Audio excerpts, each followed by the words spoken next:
Good afternoon, and welcome to this session on the Basel II Capital Accord.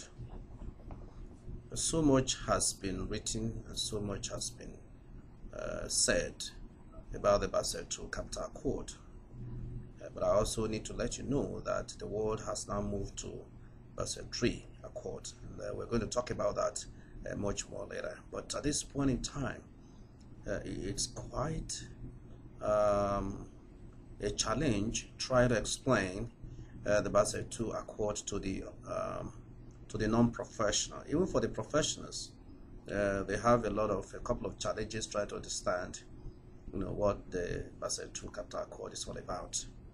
But we also need to state too that prior to the Basel II Accord, there was a Basel I Accord, and the focus of the Basel I Accord, if you recollect, is on simply trying to determine the capital charge for credit risk, especially at the initial stage, until sometimes in 1996 when market risk was added as a result of the fact that so many banks were trading, were selling off their credits, taking them to off balance class, taking them on balance sheet to off balance sheet, and so that created a market risk. And therefore, what Basel II Accord did was simply to correct that, to say that the main issue of the banking industry is not just that of capital, but went ahead to add two other pillars, which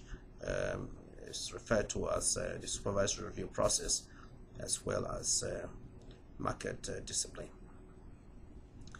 It's important to remember that the whole overarching objective of the Basel II Accord is to ensure the safety and soundness of the financial system.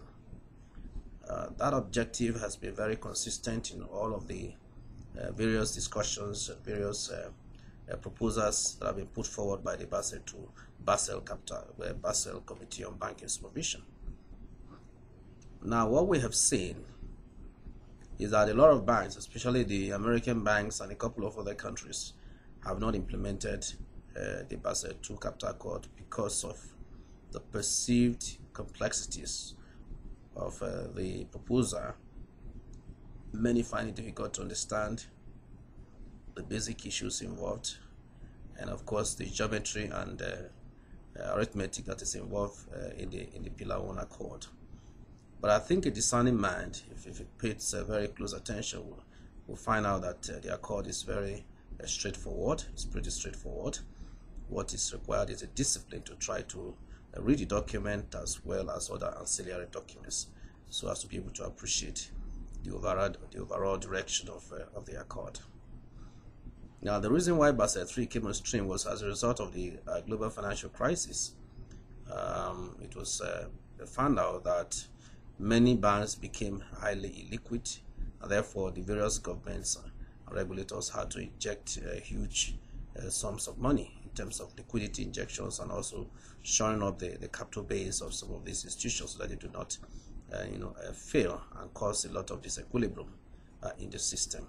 So Basel III is there to strengthen capital regulation and also to come up with some liquidity recommendations and rules that will ensure that banks do not have to undergo the kind of strain that they had to go through during the global financial crisis.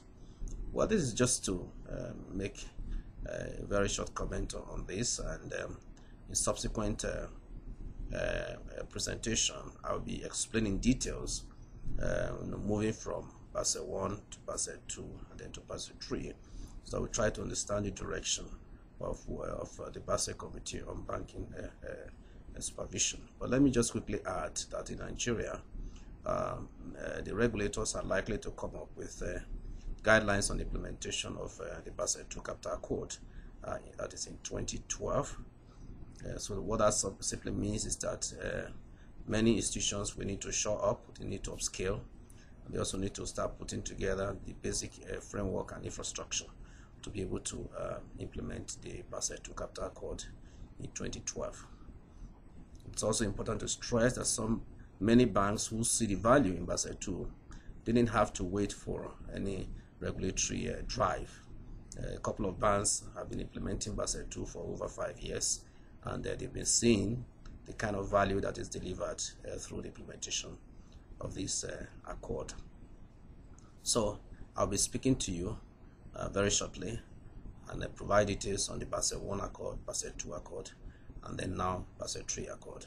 Thank you very much. It's been Dr. Emmanuel Abolo, the Chief Risk Officer of the Nigerian Export-Import Bank here in Abuja, Nigeria. Have a great day. Thank you.